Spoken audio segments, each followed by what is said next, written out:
ఈ యొక్క ప్రకటనలో పాల్గొన్నటువంటి మిత్రులు,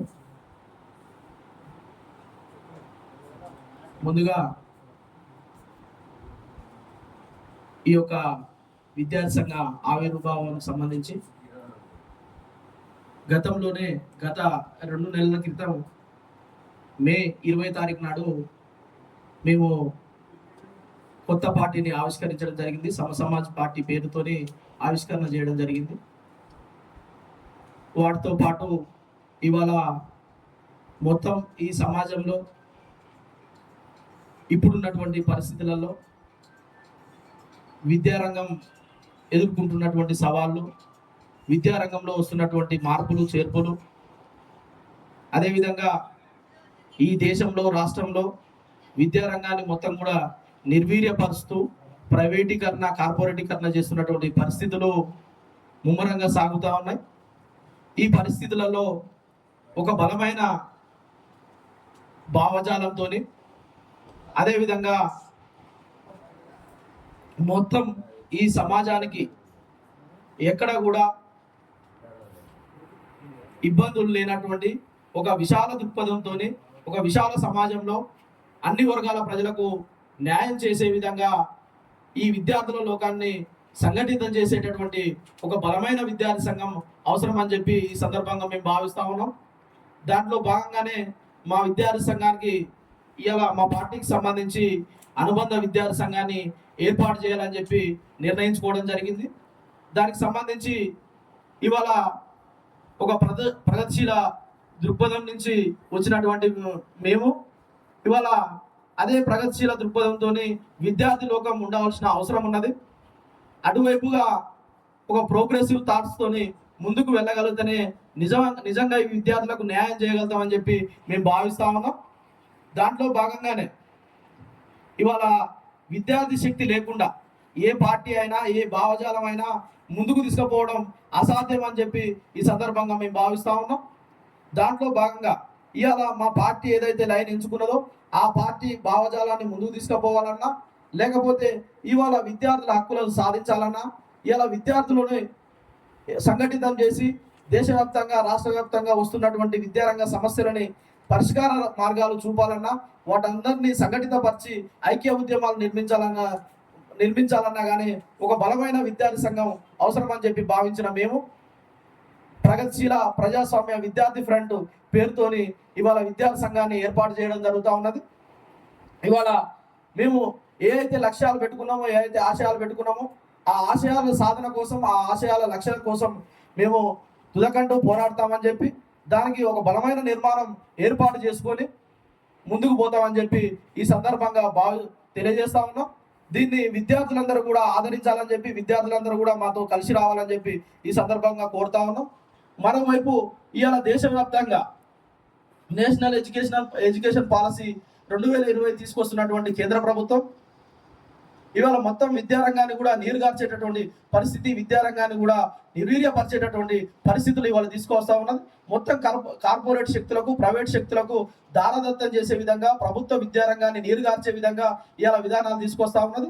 దాంట్లో భాగంగానే ఇవాళ నేషనల్ ఎడ్యుకేషన్ పాలసీలో భాగంగానే ఇవాళ పార్లమెంట్లో చట్టం చేసి ఇవాళ మొత్తం ప్రభుత్వ పాఠశాలలు దేశవ్యాప్తంగా అన్ని రాష్ట్రాల్లో కూడా ఇవాళ మూసివేసుకుంటూ వస్తూ ఉన్నది. దాంట్లో భాగంగా మన తెలంగాణ రాష్ట్రంలో కూడా దాదాపు 27,000 పాఠశాలలను కుదించి విద్యార్థులు లేరనే సాకుతోని, వివిధ కారణాలతోని ఇవాళ ఫ్యాకల్టీ లేదు, లేదా టీచింగ్, నాన్ టీచింగ్ లేదని చెప్పి భావిస్తున్నటువంటి ఈ ప్రభుత్వం మొత్తంగా కూడా వాటిని మెర్జ్ చేస్తూ 27,000 పాఠశాలను కేవలం 4,000 పాఠశాలకు కుదించేటటువంటి ప్రయత్నం ఈ రేవంత్ రెడ్డి ప్రభుత్వం చేస్తూ ఉన్నది. మరోవైపు ఇవాళ యూనివర్సిటీలను నీరుగారుస్తున్నది. యూనివర్సిటీలకు స్వయం ప్రతిపత్తి ఉన్నటువంటి యూనివర్సిటీలను కూడా ఇవాళ ఎక్కడ కూడా నిధులు కేటాయించకుండా ఇవాళ హట్టహాసంగా ఉస్మానియా యూనివర్సిటీకి 1000 కోట్లు ప్రకటిస్తున్నాం అని చెప్పినటువంటి రేవంత్ రెడ్డి ఇవాళ ఎక్కడ కూడా అది ఆచరణకు నోచుకున్నటువంటి పరిస్థితి ఉన్నది. అదేవిధంగా మొత్తం యూనివర్సిటీలను కూడా ఇవాళ నిధులు కేటాయించకుండా, ఇవాళ టీచింగ్, నాన్ టీచింగ్ పోస్టులు నింపకుండా ఇవాళ ప్రొఫెసర్, అసిస్టెంట్ ప్రొఫెసర్, ఇవాళ వీసీలను, అదేవిధంగా రిజిస్ట్రార్లను నింపకుండా మొత్తంగా కూడా ఖాళీలతోని ఇవాళ యూనివర్సిటీలను కొనసాగిస్తూ ఉన్నారు. మరో పక్కన ఇవాళ హై స్కూల్ హాస్టల్స్ ఏదైతే విద్యా సంవత్సరం ప్రారంభమైందో ప్రారంభం నాటికే అన్నిటినీ కల్పించవలసినటువంటి అన్ని సదుపాయాలు కల్పించవలసిన ప్రభుత్వం నేటికి కూడా ఆ సదుపాయాలు కల్పించడంలో పూర్తిగా విఫలమైందని చెప్పి ఈ సందర్భంగా మేము తెలియజేస్తా ఉన్నాం. అదేవిధంగా ఇవాళ మనం చూస్తా ఉన్నాం గత నీటు 2026కు సంబంధించి నీట్ లీకేజ్లో ఇవాళ దానికి సంబంధించిన విచారణ జరగాలని చెప్పి దానికి సంబంధించిన మంత్రి దేవేంద్ర ఎవరైతే కేంద్ర మంత్రి ఎవరైతే ఉన్నారో తను రాజీనామా చేయాలని చెప్పి ఇవాళ పెద్ద ఎత్తున గత 22 రోజుల నుంచి ఢిల్లీ వేదికగా ఇవాళ ఆమరణ నిరాహార దీక్ష చేస్తున్నటువంటి సోనం వాంగ్చుక్ నిన్న అక్రమంగా అరెస్ట్ చేసి తనను ఆసుపత్రికి తరలించి బలవంతంగా ట్రీట్మెంట్ చేసేటటువంటి పరిస్థితి ఇవాళ ఢిల్లీ వేదికగా మనం కేంద్ర ప్రభుత్వం చూస్తా ఉన్నాం. అక్కడ ప్రధాన డిమాండ్ కేంద్ర మంత్రి ధర్మేంద్ర ప్రధాన్ను రాజీనామా చేయాలి, దాని మీద పూర్తి విచారణ జరగాలి, మళ్ళీ నీట్ పరీక్షలు నిర్వహించాలని చెప్పి డిమాండ్ చేస్తా ఉన్నాం. దానికి చర్చలకు రాకుండా జరిగినటువంటి పొరపాట్లను సరి చేసుకోకుండా కేవలం ఇవాళ నిరంకుశత్వంతో ఇవాళ అక్కడ అరెస్టులతోనే వాళ్ళ సమాధానంగా వాళ్ళ యొక్క నిరంకుశత్వాన్ని ప్రదర్శిస్తా ఉన్నది. ఇవాళ అట్లనే కేంద్ర ప్రభుత్వం కానీ రాష్ట్ర ప్రభుత్వం కానీ ఎక్కడ కూడా విద్యారంగాన్ని సమూలంగా పరిష్కార మార్గాలు చూపడానికి కానీ దాన్ని అభివృద్ధి చేయడానికి కానీ ఇవాళ ముందుకు రానటువంటి పరిస్థితి. దాన్ని మొత్తం కూడా ప్రభుత్వ విద్యారంగం నుంచి ప్రభుత్వం తప్పుకొని ప్రైవేట్ కార్పొరేట్ శక్తులకు అప్పగించేటటువంటి ప్రయత్నం జరుగుతూ ఉన్నది. మరో పక్క ఇవాళ తెలంగాణ రాష్ట్రంలో గతంలో కేసీఆర్ ప్రకటించినటువంటి విధానం ఏదైతే ఉన్నదో కార్పొరేట్ విద్యా సంస్థల్ని మొత్తం కూడా తెలంగాణలో మూసివేస్తామని చెప్పినారు. కానీ నేడు అదే నారాయణ శ్రీ చైతన్య లాంటి కార్పొరేట్ సంస్థలకు ఇవాళ ఊడిగం చేస్తా ఉన్నారు. గత ప్రభుత్వాలు కానీ ప్రస్తుత ప్రభుత్వాలు కానీ ఇవాళ కార్పొరేట్ శక్తులకు ప్రైవేట్ శక్తులకు ఇవాళ మొత్తం రెడ్ కార్పొరేట్ వేసి ఇవాళ వాళ్ళకు అన్ని అనుమతులు ఇస్తూ ఇవాళ ఊడిగం చేస్తున్నటువంటి పరిస్థితి ఉన్నది. కాబట్టి ఈ మొత్తం విధానాల మీద ఏదైతే విద్యారంగంలో వస్తున్నటువంటి సమస్యలు ఉన్నాయో వాటన్నిటి మీద కూడా పోరాటం చేస్తున్నటువంటి ఆ విద్యార్థులను సంఘటితపరచవలసిన అవసరం ఇదంతా ఉన్నటువంటి పరిస్థితి తెలంగాణలో ప్రధానంగా దేశవ్యాప్తంగా తెలంగాణలో ఉన్నటువంటి పరిస్థితి ఉన్నది.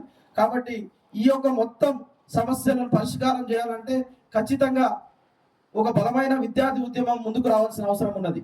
ఇవాళ కేవలం కంటి తుడుపు చేయగానే ఇవాళ విద్యార్థి ఉద్యమాలు జరుగుతామని చెప్పి ఈ సందర్భంగా మేము భావిస్తా ఉన్నాం. అట్లా కాకుండా మొత్తం విద్యార్థి లోకం బయటకు వచ్చి ఒక సంఘటితపరిచి వాటందరినీ ఐక్యం చేస్తూ ఒక మాస్ మూమెంట్ గా ఇవాళ మూమెంట్ చేయాల్సిన అవసరం ఉన్నదని చెప్పి మేము భావిస్తా ఉన్నాం. ఇవాళ ప్రభుత్వాలు ఎక్కడికక్కడ అణచివేతలు కొనసాగిస్తూ ఉన్నాయి. ఇవాళ ఎక్కడికక్కడ విద్యార్థి సంఘాలని అణచివేసేటటువంటి ప్రక్రియ కూడా కొనసాగుతున్నది. కాబట్టి అట్లా కాకుండా బలమైన విద్యార్థి ఉద్యమం నిర్మించిన నాడే ఈ యొక్క ప్రభుత్వాలని మనం అణచగలుగుతాం, ఈ ప్రభుత్వాలకు బుద్ధి చెప్పగలుగుతాం అని చెప్పి ఈ సందర్భంగా మేము భావిస్తూ ఈ యొక్క ప్రగతిశీల ప్రజాస్వామ్య విద్యార్థి ఫ్రంట్ను ఏర్పాటు చేయడం జరుగుతూ ఉన్నది. ఈ ఫ్రంట్ ఆధ్వర్యంలో భవిష్యత్తులో విద్యార్థి ఉద్యమాలు నిర్మిస్తామని చెప్పి అన్ని జిల్లాల్లో కూడా మా యొక్క నిర్మాణాలు కొనసాగించి బలమైన విద్యార్థి ఉద్యమాలు నిర్మిస్తూ ముందుకు పోతామని చెప్పి ఈ సందర్భంగా తెలియజేస్తా ఉన్నాం. దానికి సంబంధించి విద్యార్థి లోకమంతా మా విద్యార్థి సంఘాన్ని ఆదరించాలని చెప్పి అదేవిధంగా మా యొక్క సంఘంలో చేరి బలమైన ఉద్యమాలు నిర్మిద్దామని చెప్పి ఈ సందర్భంగా మేము పిలుపునిస్తా ఉన్నాం. అదేవిధంగా ఈ విద్యార్థి సంఘానికి సంబంధించిన జెండాను ఇప్పుడు ఆవిష్కరిస్తాం.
ఏ బాబు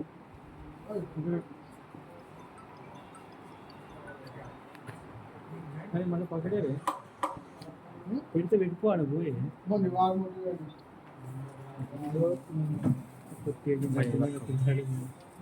వీడియోలో వస్తుంది తీసుకోండి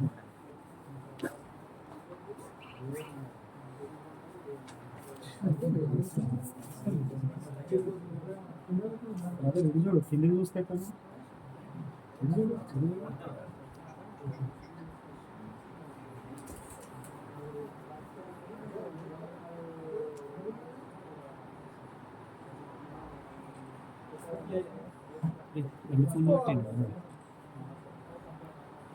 వర్ధిల్లాలి విద్యార్థి ఉద్యమాలు వర్ధిల్లాలి వర్ధిల్లాలి వర్ధిల్లాలి విద్యార్థి ఉద్యమాలు వర్ధిల్లాలి వర్ధిల్లాలి PDSF జిందాబాద్ PDSF జిందాబాద్ PDSF జిందాబాద్ వర్ధిల్లాలి విద్యార్థి ఉద్యమాలు వర్ధిల్లాలి